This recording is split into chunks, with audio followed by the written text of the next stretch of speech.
Bapak Ibu Saudara yang dikasihi di dalam Tuhan, syukur kepada Tuhan jika pada malam hari ini kita boleh bersama-sama mendengarkan kembali sebuah kebenaran firman Tuhan. Malam hari ini saya akan mengajak kita merenungkan sebuah kebenaran firman Tuhan dari kitab Perjanjian Lama, yaitu Mika pasal yang ketiga, ayat yang pertama sampai ayat yang keempat. Saudara Bapak Ibu yang dikasihi di dalam Tuhan, saya mengajak kita untuk terlebih dahulu bersatu hati di dalam doa. Mari kita berdoa. Tuhan Allah Bapa kami, Allah yang bertahta dalam kerajaan surga, kami mengucap syukur Tuhan atas kebaikan Tuhan dalam hidup kami, yang masih memberikan kami satu kesempatan untuk kembali mendengarkan sabda-Mu. Kami mohon Roh Kudus-Mu memenuhi hati dan segenap pikiran kami, sehingga sungguh firman yang akan kami dengarkan ya Tuhan, boleh menjadi kekuatan dan pandu selamat dalam hidup kami. Berkati kami semua ya Tuhan, sebab kami siap untuk mendengar firman-Mu. Amin.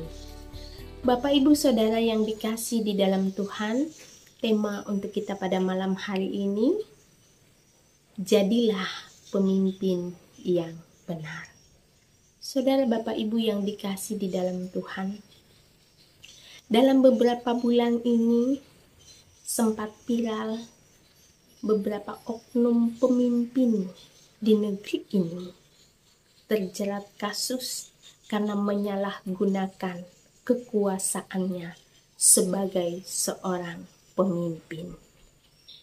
Saudara, hal itu ternyata bukan hal yang baru bagi kita, tetapi hal demikian merupakan sesuatu hal yang sudah lama dan mungkin pernah terjadi, khususnya di dalam kitab Perjanjian Lama, kitab yang kita baca dan kita renungkan pada malam hari ini dari kitab Mika pasalnya yang ketiga ayat pertama sampai ayat yang keempat.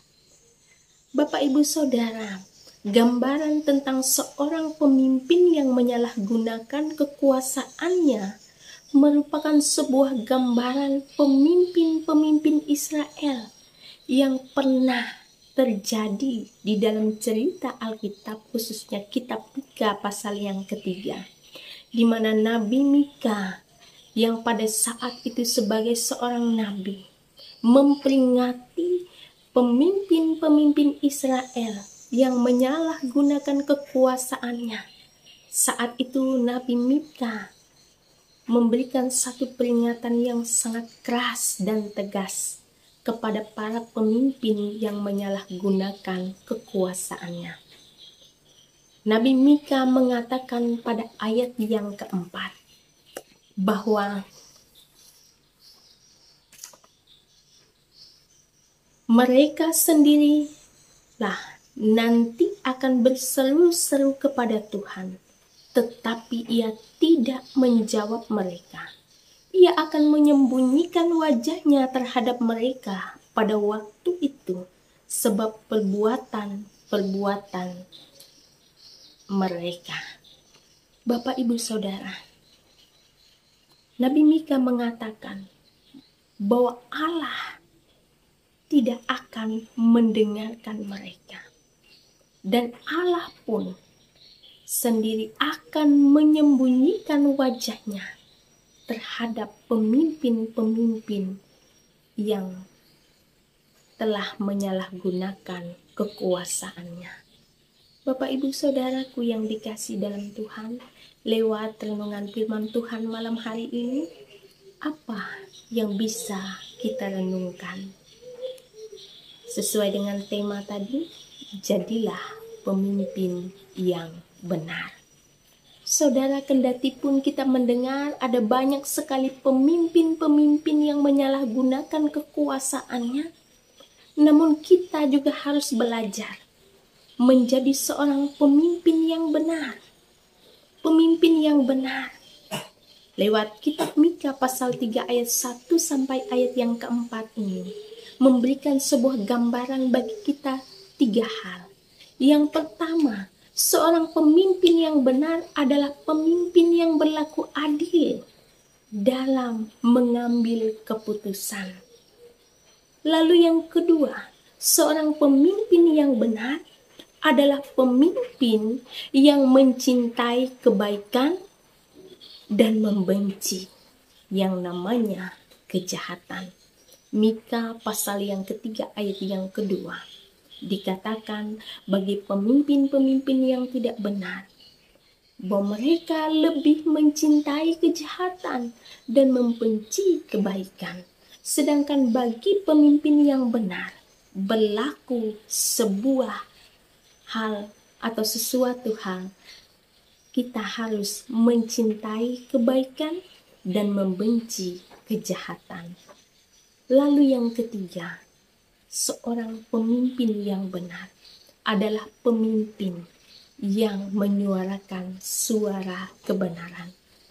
Sebagai contoh, Nabi Mika sendiri, ia dengan berani dan dengan tegas sebagai Nabi Allah menyampaikan sebuah kebenaran di atas segala-galanya. Meskipun konsekuensinya dia harus atau dia banyak tidak disukai oleh banyak orang.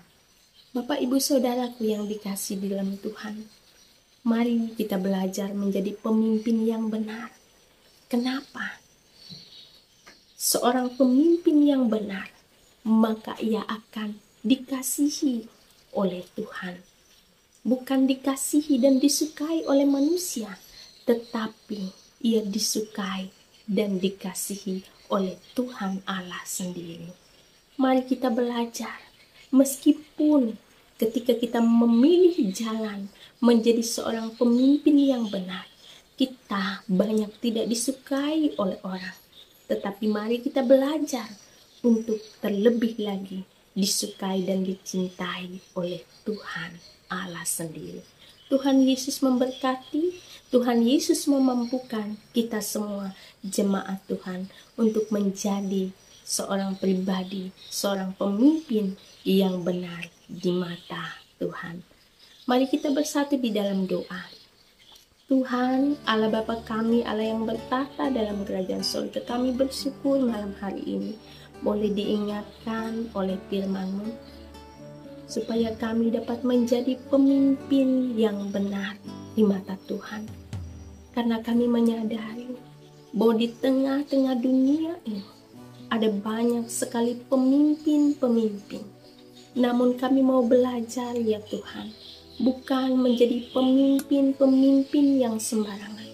Tetapi kami mau belajar lebih lagi memaknai arti hidup kami, menjadi seorang pemimpin yang benar di mata Tuhan.